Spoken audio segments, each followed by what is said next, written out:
ഇങ്ങനെ ഒരു ആരോപണം വന്നത് കേവലം പാലക്കാട് മാത്രമല്ല, പാലക്കാട് നിയമസഭാ മണ്ഡലത്തിന്റെ കാര്യത്തിൽ മാത്രമല്ല, ഇത് UDF-നെ സംബന്ധിച്ച ഒരു രാഷ്ട്രീയ ആയുധം. ഈ തെരഞ്ഞെടുപ്പിൽ അവരുടെ പ്രധാനപ്പെട്ട ഒരു പ്രചാരണ മുദ്രാവാക്യങ്ങളിലൊന്ന് കോൺഗ്രസ് BJP CPIM ബന്ധം എന്നുള്ള ആ ഒരു ആരോപണത്തിലേക്ക് എത്തിക്കാനാണ്. അവർ അതിൽ പ്രധാനപ്പെട്ട കാര്യമായി ചൂണ്ടിക്കാട്ടുന്നത്, നേരത്തെ ഇവിടെ അസിത പറഞ്ഞതുപോലെ പാലക്കാട്ടെ കാര്യമാവണമെന്നില്ല.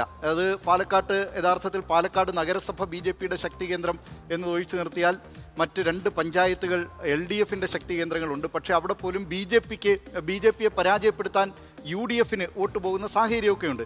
പക്ഷേ അതല്ല ഏറ്റവും പ്രധാനപ്പെട്ട കാര്യം. 2020-ക്ക് സീറ്റുകൾ വാരിക്കോരി BJP കൊടുത്തത് BJP-യുടെ ശക്തി കേന്ദ്രങ്ങളിൽ, തൃപ്പൂണിത്തുറ ഉൾപ്പെടെയുള്ള മണ്ഡലങ്ങളിൽ BJP-ക്ക് പകരം അവിടെ സ്ഥാനാർത്ഥികളായി 2020-യുടെ സ്ഥാനാർത്ഥികളെ നിശ്ചയിച്ചത് അത് LDF-ന് വോട്ട്, BJP-യുടെ വോട്ട് മറിച്ചു കൊടുക്കുന്നതിന് വേണ്ടിയാണ് ഈ ദുർബലരായ സ്ഥാനാർത്ഥികളെ അവിടെ പ്രതിഷ്ഠിച്ചത് എന്നാണ് കോൺഗ്രസ് ഇപ്പോൾ. ഗോപികൃഷ്ണൻ, യഥാർത്ഥത്തിൽ ഇത്തരം ഒരു കടുത്ത വാശിയോടെയുള്ള ഒരു പോരാട്ടം തെരഞ്ഞെടുപ്പ് എന്ന പേരിൽ നടക്കുമ്പോൾ ഈ അണികളോട് ഇങ്ങനെയൊക്കെ ഒരു ഡീല് ഞങ്ങൾ നടത്തിയിട്ടുണ്ട് എന്ന് ഏതെങ്കിലും രാഷ്ട്രീയ പ്രസ്ഥാനത്തിന് പറയാൻ കഴിയും? അല്ല SK, ആ ഒരു യുക്തിയല്ല ഇവിടെ വേണ്ടതെന്നാണ് എനിക്ക് തോന്നുന്നത്. മാത്രമല്ല ദിലീപ് ഇപ്പോൾ പറഞ്ഞത് ഇതൊരു അജണ്ട സെറ്റ് ചെയ്യലാണെന്നാണ്. പൂർണ്ണമായിട്ട് എനിക്ക് അതിനോട് യോജിപ്പില്ല. കാരണം നമ്മൾ ഒരു അല്പം റിവൈൻഡ് അടിച്ചു കഴിഞ്ഞാൽ കഴിഞ്ഞ ലോക്സഭാ തെരഞ്ഞെടുപ്പിൽ EP ജയരാജൻ പറഞ്ഞു 4 ശക്തരായ സ്ഥാനാർത്ഥികളുണ്ട് BJP-ക്ക്. ഓർമ്മയുണ്ടല്ലോ?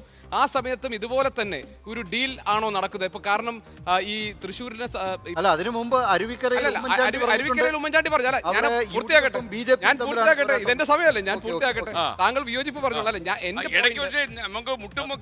അതെ, അല്ലല്ല, എന്റെ പോയിന്റ് ഇതിനകത്ത് BJP വോട്ട് മറിക്കുന്നു എന്നുള്ളത് കാലാകാലങ്ങളായിട്ടുള്ള ഒരു ആരോപണമാണ്. അതിന്റെ ആനുകൂല്യം ഇരു മുന്നണികൾക്കും കിട്ടിയിട്ടുണ്ടെന്ന് പലതവണയായിട്ട് പറഞ്ഞിരുന്നു. അപ്പൊ അങ്ങനെയാണ് നമ്മൾ കോലീബി സഖ്യത്തെ കുറിച്ച് പറഞ്ഞു. അവിടെ അന്ന് പിണറായി വിജയനെതിരെ അല്ലെങ്കിൽ ഇടതുമുന്നണിക്കെതിരെ ഉന്നയിച്ച ആരോപണം എന്താണെന്ന്, പിണറായി വിജയൻ ആദ്യമായി മത്സരിച്ച കൂത്തുപറമ്പിൽ ഈ BJP-യുടെ പൂർവ്വരൂപമായ ജനതാ പാർട്ടിയുടെ പിന്തുണയോടുകൂടിയാണ് പിണറായി വിജയൻ ജയിച്ചിരുന്നത് എന്ന് UDF ഒരു ആരോപണം വെച്ചു.